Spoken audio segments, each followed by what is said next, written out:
Hai, Assalamualaikum. Saya Captain Hub daripada Captain Hub Channel, eksklusif untuk anda, Tactical and Military Life. Okey, pada video kali ini saya akan mengupas satu topik yang mungkin jarang orang bincangkan, jarang orang ketengahkan, iaitu bertajuk generasi. So, adakah perbezaan generasi dalam angkatan tentera kita ini memberikan pendapat yang berbeza ataupun memberi kesan kepada kerjaya tentera kita, dan generasi manakah yang paling best dan awesome dalam perkhidmatan ini? Jom saksikan.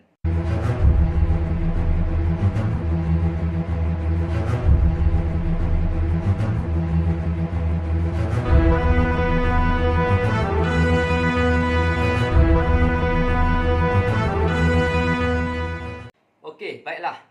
Sebelum saya teruskan berkenaan dengan topik ini, eloklah kita kenali dulu apakah generasi-generasi yang terdapat pada sekarang ni kan, pada peringkat sekarang ni. Okey, berdasarkan carian saya dalam internet ni, para pengkaji telah mengelaskan generasi-generasi ini kepada beberapa kumpulan berdasarkan tahun kelahiran mereka lah. Okey. So, apa yang saya dapat, terdapat beberapa generasi yang first kali dikenal sebagai para pengkaji adalah mereka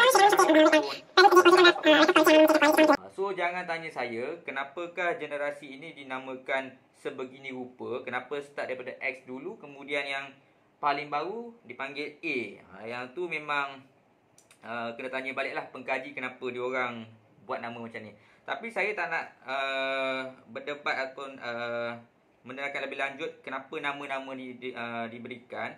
Saya ingin teruskan untuk skop saya, iaitu kedudukan generasi ini dalam perkhidmatan tentera sekarang. Okey, berdasarkan kumpulan-kumpulan yang saya sebut tadi, iaitu generasi start daripada baby boomers hingga generasi alpha tadi, kalau ikutkan yang mana yang masih terdapat dalam servis sekarang ni dalam tentera kita adalah mereka yang daripada generasi X, Y dan Z saja. Sebab kalau ikutkan generasi baby boomers ni, kebanyakan mereka kalau umur peringkat 61 hingga 75 ni mostly dah pencen lah. Kita panggil veteran tentera, veteran perang ke. Okey. So, generasi yang ada sekarang adalah generasi X, Y, Z saja yang masih berada dalam perkhidmatan tentera kita ni. So, kalau ikutkan generasi ini, kita sebenarnya dah boleh tahu dah. Okey. Generasi X ni kalau kita lihat yang mana umur lingkungan apa tadi 41 hingga 61 tahun ni, kebanyakan mereka adalah terdiri daripada kumpulan pemerintah, kumpulan pegawai kanan. Kalau peringkat anggota bawah ni mostly staff sarjan ke atas ni adalah daripada generasi X. So, generasi X ni senang kita cerita, diorang ni mostly adalah daripada kumpulan-kumpulan yang bertindak sebagai perancang ataupun kita panggil sebagai mastermind lah. Diorang buat dasar dalam ni lah, dasar ataupun diorang yang banyak buat planning untuk hala tuju tentera kita ni. Okey, seterusnya adalah generasi Y. Generasi Y ni yang saya cakap tadi 26 hingga 41 tahun ni, ini adalah kita panggil sebagai kumpulan penggerak dalam tentera kita ni. Kumpulan penggerak. Sebab tadi dasar dah dibuat oleh generasi X, dan generasi Y ni adalah kumpulan yang untuk melaksanakan planning tersebut ataupun dasar tersebut, supaya plan tersebut berjaya lah. Berjaya. Generasi Z pula boleh dikatakan sebagai orang kata apa, kumpulan follower lah, kumpulan pengikut. Sebab kalau ikutkan untuk umur yang daripada paling senior pun 26 tahun kan. Okey, kalau 26 tahun ke bawah ni, separuh daripada mereka pun masih, kalau ikutkan masih lagi dalam peringkat latihan, peringkat cadet ataupun peringkat yang baru nak masuk rekrut. So, diorang ni mostly amat baru lah, amat baru. Dan banyak lagi benda yang diorang tengah belajar, tengah sesuaikan diri dengan suasana kerja tentera. So, bila terdapat perbezaan kumpulan ini, adakah ianya memberi kesan terhadap cara gerak kerja dalam tentera atau sebaliknya? Okey, berdasarkan kata apa yang perbezaan umur tadi, of course lah bagi pendapat saya, ianya akan memberi kesan sedikit sebanyak terhadap budaya kerja ataupun cara pemikiran. Hal ini saya pertimbangkan berdasarkan dua asbab utama, iaitu dari segi mentaliti dan ideologi. Okey Okey, generasi X ni kita dah tahu dia orang ni orang lama Orang lama ni dia orang masuk tentera pun of course lah dah berbeza. Cara masuk tentera masa dulu berbeza, cara pemakaian dulu pun dah memang berbeza. Teknik latihan pun mungkin berbeza. Kalau dulu ni memang orang kata apa zaman mak ayah kita lah Kalau generasi X ni saya bahasakan mak ayah lah, sebab saya ni kalau ikutkan generasi ni saya adalah dari kumpulan generasi Y. So generasi X ni saya kategorikan sebagai kumpulan mak ayah saya ni, bayi-bayi mak ayah saya ni. So pada zaman ini orang kata zaman yang boleh dikatakan hardcore, sebab sebagai contoh saya ambil kira kalau dulu ni kalau masa latihan ambil penuntut tu buat salah ke apa, jurulatih datang ketuk kepala, maki ke apa, itu adalah benda yang normal, benda yang biasa dan boleh diterima lah pada masa tersebut. Lepas tu itu baru cakap pasal latihan apa semua, belum lagi cakap pasal komunikasi. Pada masa tersebut kita dah tahu lah pada masa tersebut tak secanggih masa sekarang ni. So kebanyakan komunikasi dulu lebih saya lihat lebih kepada manual. Kalau kita nak hantar satu pesanan ataupun satu arahan, kita akan menggunakan surat. Kalau dekat mungkin kita boleh berjumpa face to face. Itu cara orang dulu bekerja lah. Mereka lebih praktikal. Tapi saya sebagai salah seorang generasi Y, saya memang hormatlah generasi X ni sebab saya impress macam mana diorang yang susah dulu, yang hidup dalam zaman hardcore ni boleh sustain dan survive pada zaman tersebut dengan teknologi yang minima kan pada masa tersebut. Okey, seterusnya generasi Y. Ni generasi saya sendiri. Generasi Y ni dia dah dah berbeza lah. Kalau ikutkan pengambilan kemasukan ke dalam kerjaya tentera ni pun dah berbeza. Lebih tersusun dan sudah ditambah baik lah. Okey, kalau dulu rekrut nak masuk PMR tarik sijil pun dah boleh masuk kan. Sekarang ni kena ada SPM. Untuk rekrut pun dah kena ada SPM. SPM ataupun diploma. Itu syarat-syarat lah yang telah ditetapkan nak masuk rekrut. Manakala pegawai pula adalah nak jadi pegawai sekurang-kurangnya kena ada ijazah dan ijazah pun kena pointer CGPA 2.7 ke atas. Ini termasuklah yang siapa yang nak apply masuk kadet UPNM, kadet graduan ataupun daripada Wataniah nak tukar jadi pegawai tetap kita ni kan. Semua kena ada ijazah pointer 2.7 ke atas. Itu untuk qualification untuk kemasukan. Seterusnya pada masa ini juga untuk generasi Y ni juga saya lihat ada elemen-elemen baru yang mula dipraktikkan. Sebagai contoh kita ambil kira orang panggil officers and gentlemen. Pada masa ini tak macam zaman dulu. Kalau zaman dulu boleh boleh ketuk kepala suka hati, boleh maki orang suka hati. Pada zaman ni dah berbeza. Sebab kalau buat juga cara zaman orang dulu, itu boleh dicop sebagai melanggar hak asasi manusia. Tapi benda ni bukan, kalau kita lihat, benda ni bukan terjadi dalam tentera saja. Kalau kita tengok zaman sekarang cikgu-cikgu pun kat sekolah pun mana boleh dah kan nak suka-suka marah macam zaman dulu-dulu kan. So sama je semua. Okey. Seterusnya komunikasi untuk generasi Y ni pun dah amat berbeza sebab generasi Y ni juga dikenali sebagai generasi milenia. Generasi milenia Sebab pada zaman generasi Y ni jugalah internet mula berkembang. Bila internet dah mula berkembang, banyaklah aplikasi-aplikasi muncul. Sebagai contoh Facebook, lepas tu ada WhatsApp, ada WeChat, ada Telegram.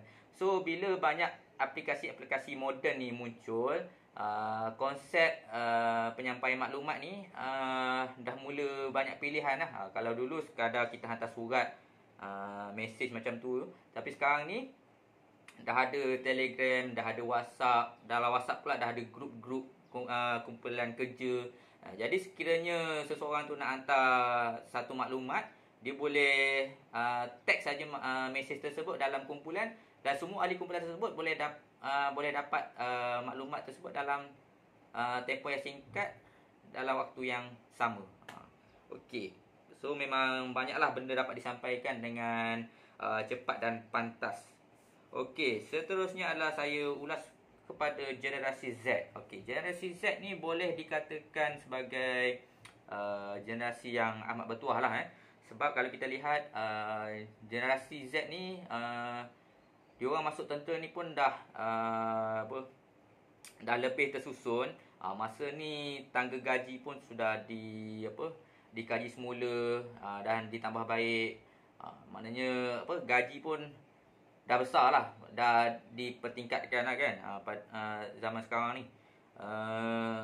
Lepas tu kemasukan tentera ni pun sudah dianggap sebagai satu kerjaya. Bila gaji dah baik, so dianggap sebagai satu pekerjaan yang terjamin lah. Sebab itu tidak dapat dinafikan. Bila ditanya kepada mereka-mereka yang masuk tentera ni, kenapa kau masuk tentera, kenapa nak join tentera, ada dalam kalangan mereka ni yang menjawab sebab gaji, sebab allowance tinggi. So memang betul lah, apa yang mereka didedahkan tu, itulah punca-punca untuk menarik mereka menyertai Angkatan Tentera kita ni. Okey, kali bukan generasi Z ni, ada yang mengatakan generasi Z ini adalah generasi yang manja. Ada juga kata-kata yang kata generasi Z ni lembek. Itu terpulang pada mereka yang nak kata. Tapi sebenarnya kita kena terima yang generasi Z ni sebenarnya berbeza dengan generasi saya, generasi Y ataupun generasi X. Generasi Z ni mereka adalah kumpulan yang, kalau saya catat kat sini, adalah golongan yang instant. Instant ni kata macam segera lah kan. Instant ni segera. Sebabnya generasi Z ni cara berfikir mereka dah totally different lah. Totally different. Mereka kalau ikutkan dari segi untuk penyampaian maklumat, ataupun kita nak ajar generasi Z ni, dia dah tak sama macam saya belajar dulu ataupun generasi X belajar dulu. Sebab kalau kita lihat berdasarkan saintis-saintis atau pengkaji di luar sana, dia orang maklum generasi Z ni adalah generasi yang lebih cenderung kepada penerimaan berbentuk gambar, video ataupun lagu-lagu macam tu lah. So jenis-jenis yang berkaitan dengan teks yang panjang ni, golongan generasi X, generasi Z ni dia dah sukar untuk terima. Dia orang boleh baca sampai habis, tapi tak ramai lah yang cenderung untuk berbuat demikian. Sebab generasi Z ni dia orang lebih nak yang pantas saja. Dia orang nak dapat satu maklumat tu, dia orang tengok sekejap, okey faham. Itu cara generasi Z berfikir. Dan dari segi untuk komunikasi, of course lah generasi Z ni dia orang lebih terkehadapan lah kan. Terkehadapan dari segi aplikasi-aplikasi pun dia orang lebih terkehadapan. Sebagai contoh saya ambil macam kalau generasi saya ni, Facebook tu dah kira canggih lah bagi saya kan. Saya pun lebih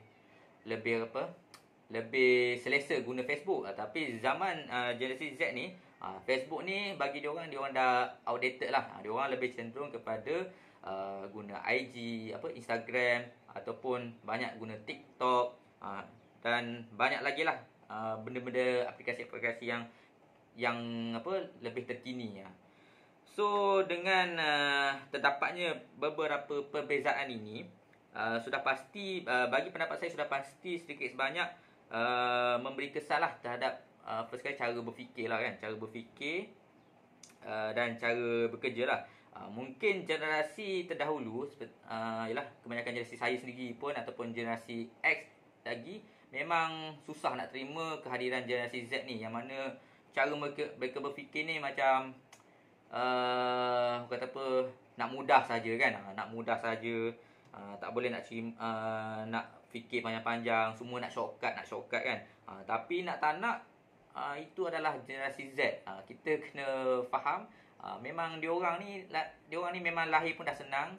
So orang kata apa, sustainability diorang ni pun agak kurang lah, sebab mereka banyak bergantung kepada apa kita panggil gadget tadi kan.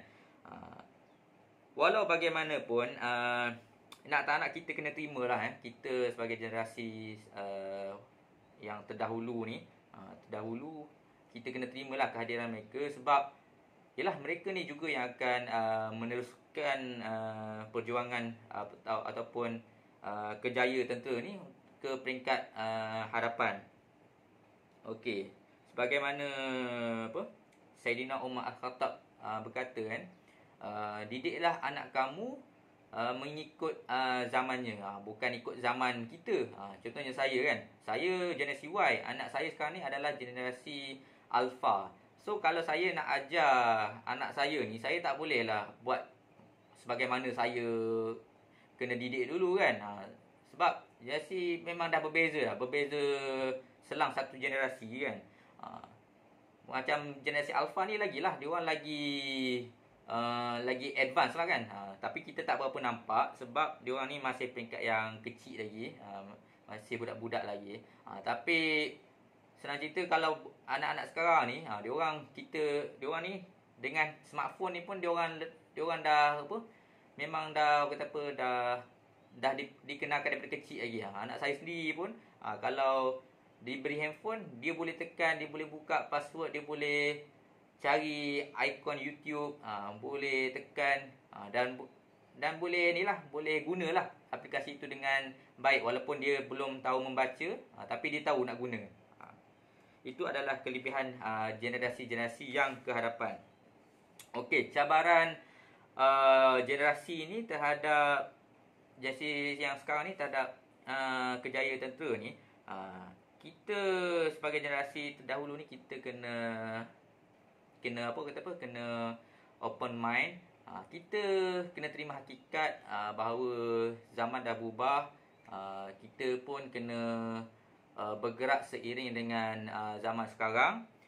Tapi jika ditanya generasi manakah yang yang best, yang seronok, yang awesome, bagi pendapat saya, generasi yang seronok adalah generasi kalau ikutkan yang tentera tadi, sebenarnya generasi X lah yang paling seronok.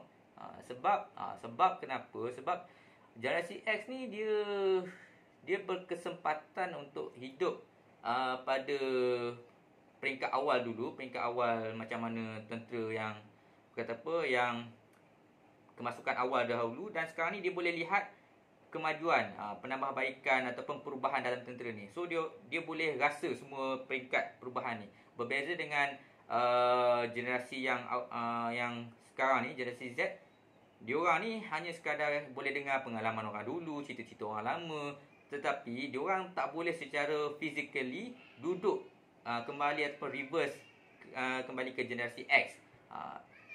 So bagi saya, kita sebagai generasi yang terdahulu ni, seperti yang saya cakap tadi, kita kena open mind. Kita kena faham apa yang generasi Z sekarang ni, budaya ataupun cara kehidupan mereka sekarang ni. So kita kena approach diorang sebab pelajaran ataupun teknik pengajaran, teknik kerja dalam tentera, teknik pengajaran tentera ni masih sama. Cuma cara kita nak sesuaikan pelajaran tersebut dengan suasana sekarang. Macam itulah, sebab saya sebagai jurulatih ni, dekat saya sebagai jurulatih kat sini ni, saya kena tengok macam mana generasi sekarang ni. Contohnya, saya nak ajar sesuatu pelajaran. Saya ambil contoh macam ni lah. Contoh yang paling mudah, kita nak buat latihan fizikal. Latihan fizikal, sebelum latihan fizikal kita kena buat sesi regangan. Kita panggil sesi warming up. Sesi warming up dan seterusnya buat latihan. Dan akhir sekali kita buat sesi cooling down. So untuk buat sesi warming up ni, saya kena explain dulu dekat saya punya penonton ni, dekat saya punya cadet. Saya kena maklum kat dia orang.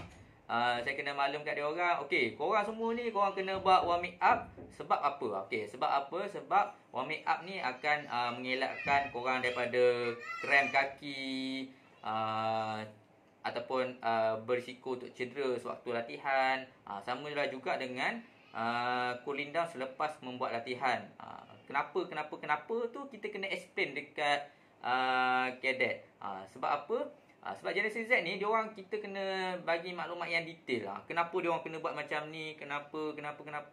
Sebab diorang ni orang yang terpelajar, orang yang, sebagaimana saya cakap tadi, diorang yang masuk tentera ni adalah golongan yang cemerlang. Diorang masuk 5A, 6A, 7A, semua yang pandai-pandai. So bila kata pandai ni, otak mereka ni, diorang bukan sekadar nak terima arahan, tapi diorang kena terima dengan sebab apa. Tak macam, berbeza sangat dengan generasi saya ataupun generasi dahulu.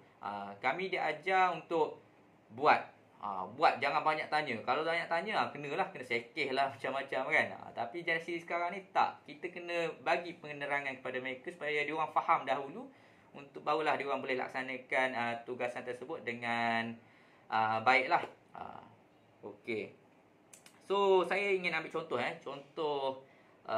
Singapore Armed Forces. Singapore Armed Forces ni, Angkatan Tentera Singapura ni, baru-baru ni ada diorang buat sambutan Hari Tentera Darat Singapura yang ke-55. Apa yang menarik, sebab tahun lepas pandemik COVID ni, so diorang tak boleh buat sambutan tersebut secara fizikal. So diorang buat juga tapi secara virtual. Diorang buat lebih kurang, tak silap saya, 2 minggu macam tu lah. Dia punya macam expo Hari Tentera Darat ni. So dalam salah satu pengisian sepanjang program tu, apa yang saya menarik, diorang gunakan banyak pendedahan baru, termasuklah TikTok. TikTok ni kalau kita sebut dalam tentera kita ni, memang orang kata apa askar ni main TikTok kan. Tapi Singapore Armed Forces, dia bawa aplikasi tersebut untuk salah satu program dia. Jadi apa yang saya tengok ni, untuk aplikasi TikTok ni, dia buat satu challenge ataupun cabaran. Satu, kalau kita lihat tu macam tarian, sebenarnya dia bukan tarian. Dia adalah pendedahan kepada isyarat medan, tapi dia buat dia letakkan lagu, dan dia jadikan pendedahan isyarat medan tersebut sebagai satu cabaran. So bagi saya benda ni menarik lah, benda ni baru, dan benda ni juga dapat menarik ramai golongan yang muda, golongan sekarang, untuk lebih dekat kepada tentera, dan seterusnya menjadi satu publicity barulah untuk menyertai tentera Singapura pada kempen tersebut. Akhir kata, walaupun kita ni datang daripada pelbagai generasi, namun apa yang paling penting, walaupun kita ni berbeza generasi, ada X, Y, Z, yang paling penting adalah sikap hormat menghormati, iaitu no compromise lah. Yang generasi muda ni, nak tak nak kau kena hormat orang tua. Orang tua ni generasi X lah, generasi yang YX ni kena hormat lah kan. Dan generasi X ni ataupun generasi Y ni, dia kena bagi nasihat kepada generasi yang sekarang ni.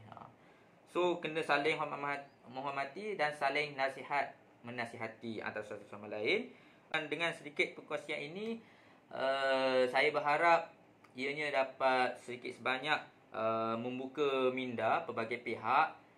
Semoga Angkatan Tentera Malaysia kita ni sentiasa bersepadu di mata dunia, Akhir kata, ini sajalah perkongsian yang saya dapat kongsi pada rakan-rakan di luar sana.